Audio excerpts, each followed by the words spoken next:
I cut off my family after realizing I was nothing but their paycheck, and they crumbled without me. Before we continue, please subscribe now and tell us the time where you're watching from. The text message glowed on my phone screen at 2 in the morning. Mom. We need some space. Don't contact us for a while. Below it, a heart reaction from Brianna. My sister. The golden child. The one who never paid for anything in her life but somehow always got everything she wanted. I stared at that message for 20 minutes, sitting on my apartment floor in Manhattan, still wearing my work clothes from the previous day. My hands were shaking. Not from sadness. From rage. Pure, white-hot rage that I had suppressed for 29 years. Because in that moment, everything clicked into place. Every birthday where my gift was forgotten. Every family photo where I was cropped out or standing at the edge. Every conversation that stopped when I entered the room. Every achievement of mine that was met with a polite nod while Brianna's smallest sneeze was treated like a Nobel Prize announcement. I wasn't their daughter. I was their bank account with a heartbeat. Let me take you back to where this really started. Not 2 days ago at that disastrous family dinner, but years before. Back to when I was just a kid who desperately wanted her parents to look at her the way they looked at Brianna. I was 7 when I first noticed it. Brianna was 5. And she had just knocked over an entire bookshelf in Dad's study while playing some imaginary game where she was a princess escaping a dragon. Books everywhere. A broken lamp. Dad's vintage globe shattered on the hardwood floor. Mom rushed in, scooped Brianna up, and cooed, "Oh sweetheart, are you hurt? You poor thing, that must have been so scary." Brianna wasn't hurt. She was laughing. 2 weeks earlier, I had accidentally spilled juice on the kitchen counter while making breakfast. Just a small puddle. I cleaned it up immediately. Mom had given me a lecture about responsibility that lasted 15 minutes. I remember standing there, rag in hand, wondering what I had done that was so much worse than destroying an entire room. That was the first time. But it wasn't the last. Growing up in Connecticut, we lived in one of those houses that made people slow down as they drove past. Colonial style, white pillars, perfectly manicured lawn that Dad hired professionals to maintain. 4 bedrooms, 3 bathrooms, a finished basement, and a backyard big enough for the elaborate garden parties my parents threw every summer. From the outside, we were the American dream. The Caldwell family. Successful, beautiful, blessed. From the inside, we were a business transaction. And I was the only one paying. Brianna got ballet lessons. I got told that architecture camp was too expensive, even though I had saved up half the cost myself from babysitting. Brianna got a car for her 16th birthday, a cute little convertible that she crashed twice in the first year. I got permission to use Mom's old sedan, but only if I paid for my own gas and insurance. When Brianna barely scraped by in high school, my parents hired tutors and talked about learning differences and unique intelligences. When I brought home straight A's, I got a pat on the head and a reminder not to become arrogant about my grades. But here's the thing. I didn't see it clearly then. I thought if I just worked harder, achieved more, proved my worth, eventually they would see me. Really see me. So I pushed myself. I graduated top of my class. I got into Cornell for architecture. I worked 2 jobs throughout college to minimize my loans because I didn't want to burden my parents, even though they had paid for Brianna's entire education at a private liberal arts school where she changed her major 4 times and took 6 years to graduate with a degree in communications that she never used. I landed an internship at a prestigious firm in Manhattan during my senior year. I busted myself to get there every weekend, sleeping on a friend's couch, living on ramen and coffee. By the time I graduated, they offered me a full-time position. I was 23 years old, making $65,000 a year in one of the most expensive cities in the world, and I felt like I had finally made it. Finally done something that would make my parents proud. The call came 3 days after I signed my employment contract. Dad's voice was warm, warmer than I had heard in years. "Natalie, sweetheart, congratulations on the job. Your mother and I are so proud of you." My heart soared. This was it. This was the moment I had been working toward my entire life. Then he continued. We wanted to talk to you about something. The property taxes on the house have gone up significantly this year, and with Brianna still finding her footing, money is a bit tight. We were wondering if you might be able to help out. Just temporarily, of course. Maybe $1,000 a month? I should have said no. I should have seen it for exactly what it was. But all I heard was my father's voice telling me he was proud of me, and all I felt was the desperate need to keep hearing those words. So I said yes. That $1,000 a month turned into $1,500 within 6 months. Then $2,000. Then it wasn't just property taxes. It was the heating bill for the house. The electric bill. The gardening service. The pool maintenance. I was 24 years old, living in a shoebox apartment in Queens, taking the subway an hour each way to work, eating grocery store sandwiches for lunch, and sending my parents $2,000 every single month. And Brianna? Brianna was living at home, rent-free, working part-time at a yoga studio, spending her weekends at expensive brunches that she posted all over Instagram. My parents' money funded her lifestyle. My money funded their ability to fund her lifestyle. But I told myself it was temporary. I told myself I was helping. I told myself this was what family did. The Vermont lake house came into the picture when I was 26. Dad called it an investment property. A place where we could all make memories together. A legacy for the family. The down payment was $70,000. Dad asked if I could contribute $25,000. I had been saving for my own place. A small condo, maybe, something where I wouldn't have to listen to my neighbors arguing through paper-thin walls at 3 a.m. I had $18,000 saved. I emptied my savings account. I took out a small personal loan for the rest. I handed over $25,000 for a house I would barely ever visit, in a state I had no particular attachment to, for a family that still forgot my birthday more often than they remembered it. At the closing, Dad clapped me on the shoulder. This is going to be wonderful, Natalie. The whole family together. This is what it's all about. I wanted so badly to believe him. That first summer at the lake house, I managed to get away for one weekend. One weekend out of the entire summer. I drove up on a Friday night after work, arriving close to midnight, exhausted from a brutal week of deadline crunches. The house was beautiful. Right on the water, a big wraparound porch, boat dock, everything you could want. I walked in to find my parents and Brianna mid-game night, laughing over some board game spread across the dining table. They looked up when I entered. Mom smiled. Oh, Natalie. You made it. There's leftover pasta in the fridge if you're hungry. That was it. No excitement. No saved seat at the table. No pause in their game. Brianna glanced at me and went right back to her turn. I went to bed in the smallest bedroom, the one with the weird angle where the ceiling sloped down and you could barely stand up on one side of the room. The one that Brianna had deemed unusable. I could hear them laughing downstairs for another 2 hours. I left Sunday afternoon. I had been there for less than 36 hours. That was my big family vacation. That was my return on $25,000. But the money kept flowing. Because every time I thought about cutting them off, about saying enough, I would get a call. Dad's voice, tired and stressed. Mom's voice, thin with worry. And underneath it all, that implied message, if you really loved us, if you were really part of this family, you would help. So I helped. I always helped. By the time I was 28, I was making $92,000 a year.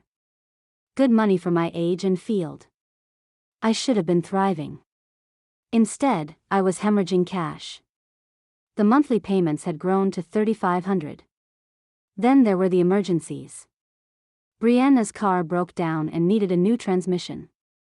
$4,000. The lake house needed a new roof. My share was $12,000. Mom needed dental work that insurance didn't cover. $6,000. Dad's vintage car needed restoration parts. $3,000. I kept a spreadsheet. I'm an architect. I like organization. I like seeing things clearly mapped out. By my 29th birthday, I had calculated that I had given my family, in total, over $215,000. $215,000. I sat in my tiny apartment on my birthday, staring at that number, and I felt something crack inside my chest. I was 29 years old. I had no savings. No retirement fund. No property. No investments. I was living paycheck to paycheck despite making close to six figures because I was funding an entire family's lifestyle. And for what? For parents who called me 3 times a year outside of money requests. For a sister who had never once asked me how I was doing. For a place at a table where I was always the last to be served and the first to be forgotten. My coworker Jordan had been watching this slow-motion disaster for years. Jordan was a fellow architect, sharp and direct in the way that only someone who has survived their own family drama can be. We had worked together on a particularly brutal project that involved a lot of late nights and the kind of exhausted honesty that comes from being too tired to maintain pretense. One night, around 11, we were both still at the office, staring at renderings and drinking our 4th cup of coffee. My phone buzzed. Dad. I declined the call. Jordan looked up. Let me guess. They need money. I laughed, but it came out bitter. How did you know?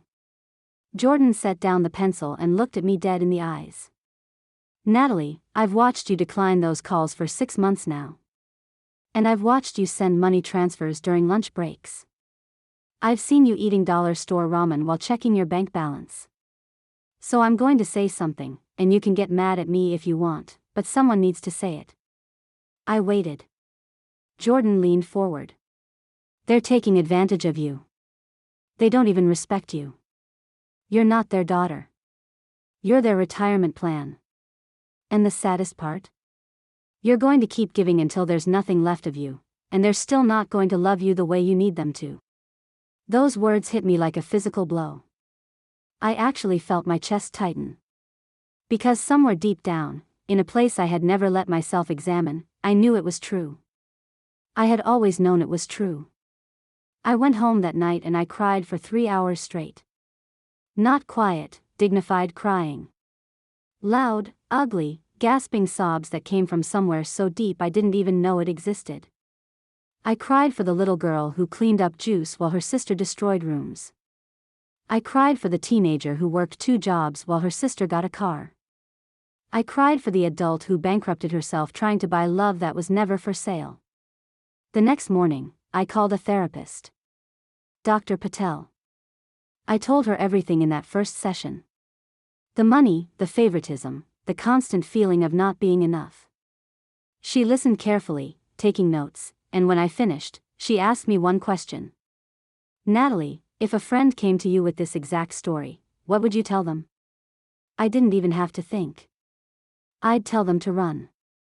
I'd tell them their family is using them. I'd tell them they deserve better. Dr. Patel nodded slowly. So why don't you deserve better? I had no answer for that. We spent the next 6 sessions trying to find one. But even with therapy, even with Jordan's blunt honesty, even with the spreadsheets and the mounting evidence, I still didn't believe I could actually stop. Cutting off your family feels like cutting off a limb. Even if that limb is diseased, even if it's killing you, the idea of living without it seems impossible. And then came the dinner.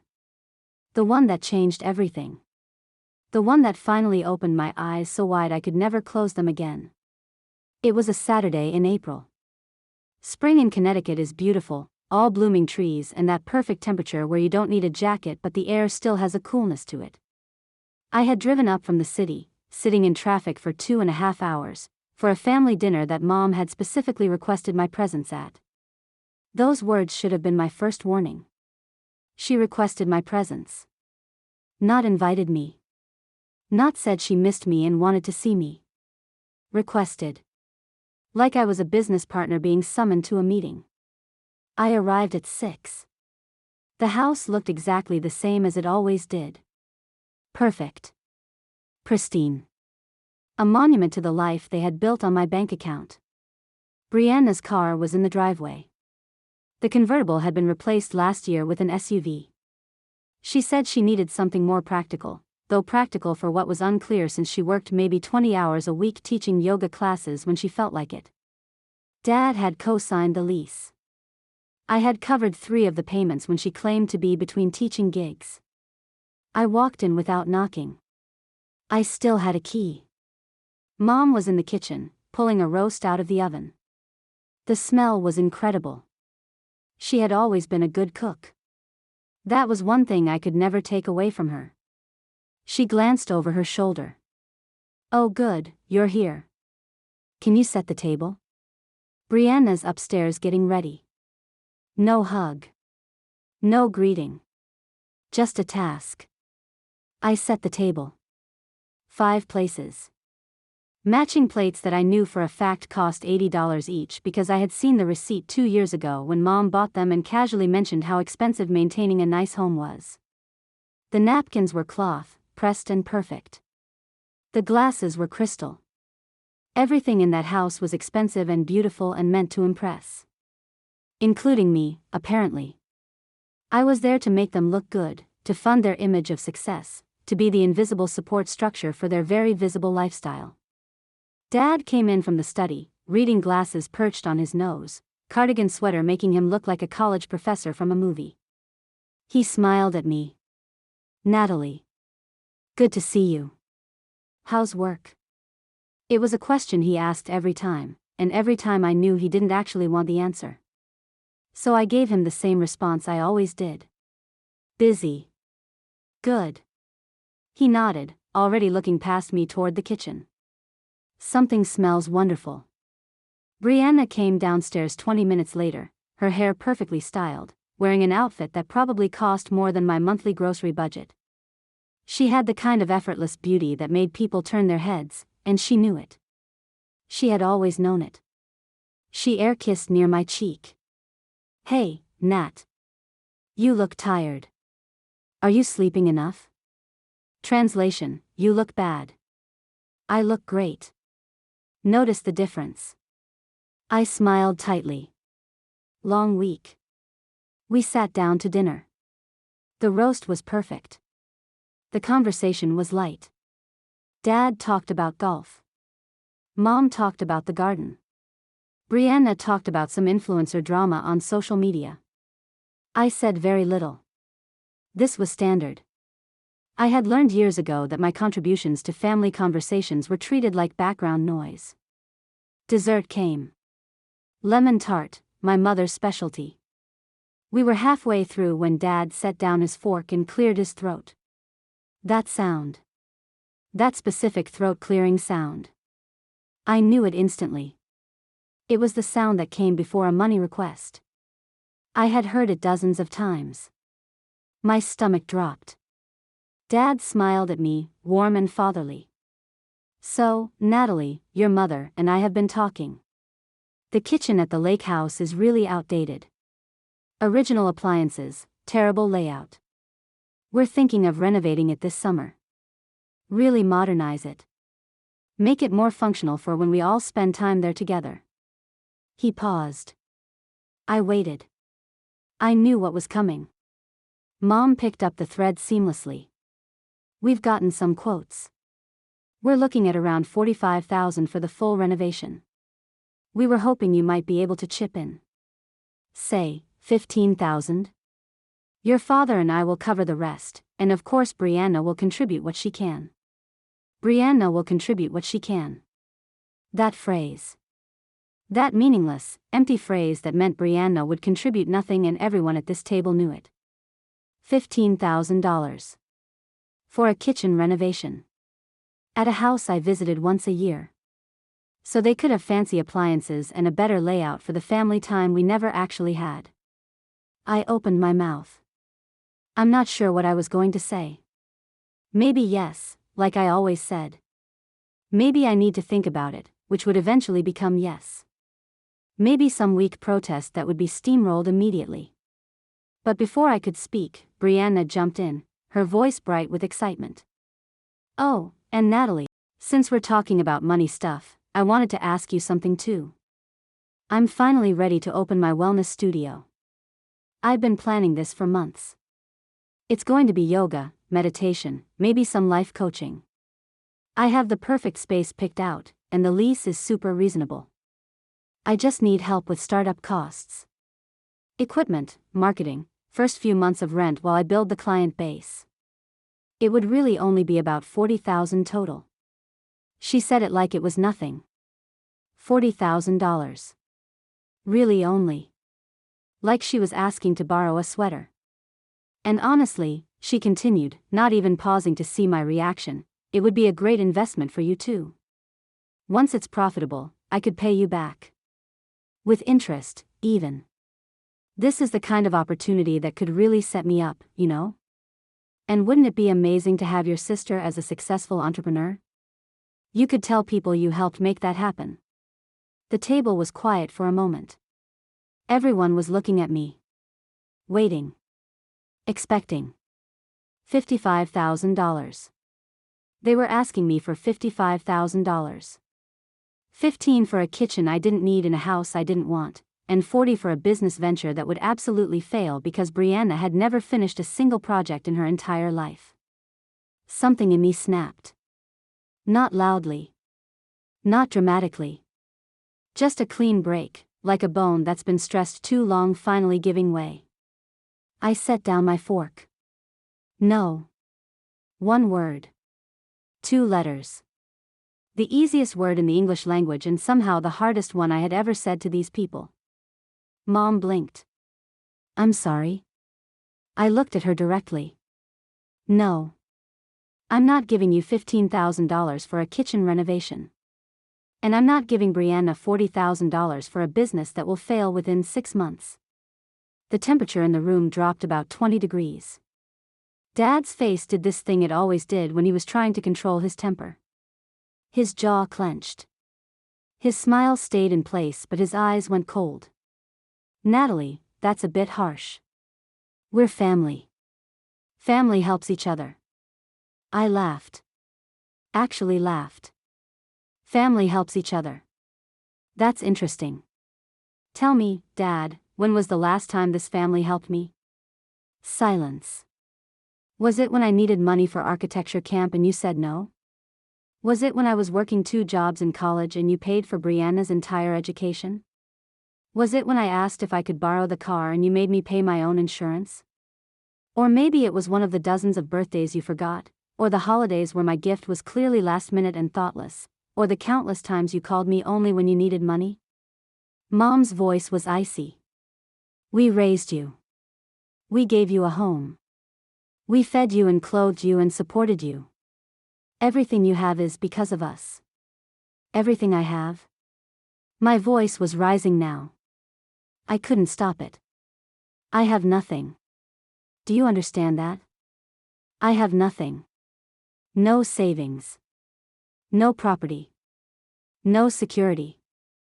I've given you over $200,000 in the past 6 years. $200,000. And what do I have to show for it? A studio apartment I can barely afford and a family that only calls when they want money. Brianna's eyes were wide. Natalie, you're being crazy. Nobody asked you to give us money. You offered. You wanted to help. That did it. That absolutely did it. I stood up. I wanted to earn your love. That's what I wanted. I thought if I gave enough, sacrificed enough, proved myself enough, eventually you would see me as more than a paycheck. But you never will. Because to you, that's all I am. That's all I've ever been. Dad stood too, his voice hard. If you're going to be this selfish, maybe you should leave. Selfish. I had given them everything. Everything. And I was selfish. I grabbed my purse. You know what? I will. Mom called after me as I headed for the door. Natalie, don't be dramatic. Come back and we'll discuss this reasonably. I turned at the doorway. All 3 of them were standing now, looking at me like I was the problem. Like I was the one being unreasonable. The one causing trouble. The one breaking this perfect family apart. I'm done, I said quietly. I'm done funding your life. I'm done being invisible. I'm done pretending we're a family when I'm really just your ATM. I walked out. Got in my car. Drove back to the city. And for the first 2 hours, I felt nothing but numb shock. The text came the next day. Sunday afternoon. I was sitting on my couch, staring at nothing, trying to process what had happened. Mom, we've been talking, and we think it's best if we take some space from each other. You were very hurtful last night. We need time to heal from your words. Please don't contact us for a while. Below it, Brianna's heart reaction. I read it 5 times. They needed time to heal from my words. My words. Not their actions. Not their exploitation. Not their decades of using me. My words had hurt them.